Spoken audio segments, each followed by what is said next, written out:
Welcome to the Baitmn Fishing Report for 3/23/23. Well, they are still ice fishing north of M55, and the further north you go, the better the ice is. West and East Grand Traverse Bay, they're getting out on boats. And they've been finding some perch and some burbot.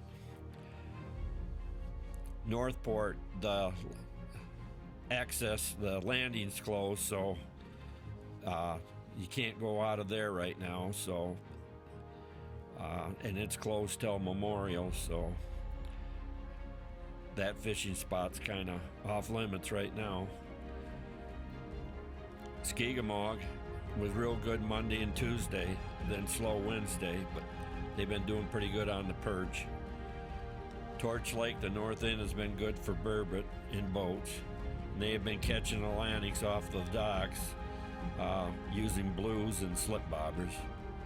Otsego has good ice with some perch. Burt, Mullet, Black have been producing perch. With Burt, they've been catching a few burbot also. Higgins and Houghton Lake has ice, but very few fishing. Portage Lake by Onekama has a few ice chunks floating around still, but those that getting out on their boats have been doing okay on perch. Manistee, Ludington, Pentwater, White Lake, and Muskegon, when the wind isn't blowing, they have been getting out in their boats and have been doing okay on perch. And trolling, they've been getting some browns and some steelhead.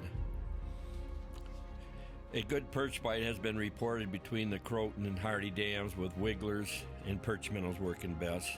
Steelhead fishing is picking up on both sides of the state, and many fish are being caught and released.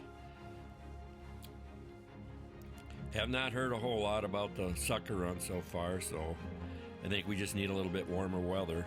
Also, the Saginaw River is open year-round now for walleye, so quite a few guys fishing there.